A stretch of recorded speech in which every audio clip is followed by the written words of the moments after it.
So the other part to this is part 2 of a video of this, you know, I'm being a mean girl. The other thing is this. TikTok forces you into a niche. And so when your content is all over the place, it doesn't know who to serve it to. You know what I'm saying?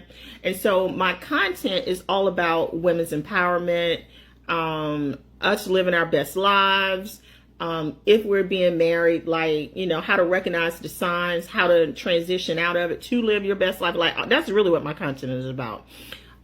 So there are plenty of creators on here that talk about the rainbows and unicorns of being in a perfect marriage and what that looks like. But frankly, a lot of times, give them some years and we know that the shit that they were pushing wasn't true.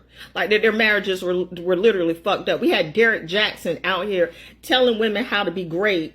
And then it turns out he's cheated on his wife. And then we see a video of his wife and we're all literally like slack-jawed. Like, what?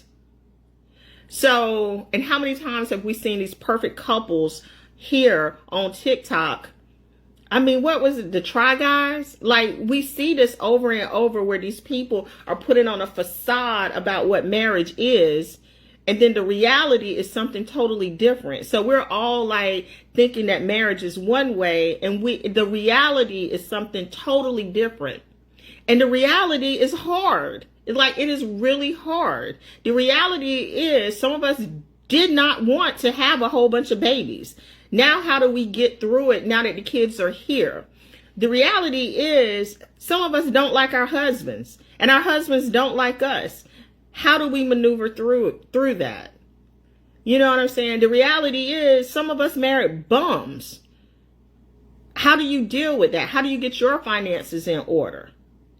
Like, how do you recognize the misogyny, the misogynoir, the patriarchal beliefs that are ingrained in both you sometimes as my, you know, viewer and in our spouses and in society in general, and how that does not serve us.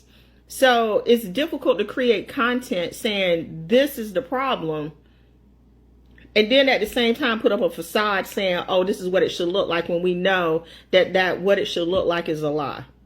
And so I'm going to continue to call it out. Like, you don't have to deal with this type of shit if you're in a marriage. And there are definitely steps that you can take in order to have the best life. And it does not have to be centered around a man or your kids.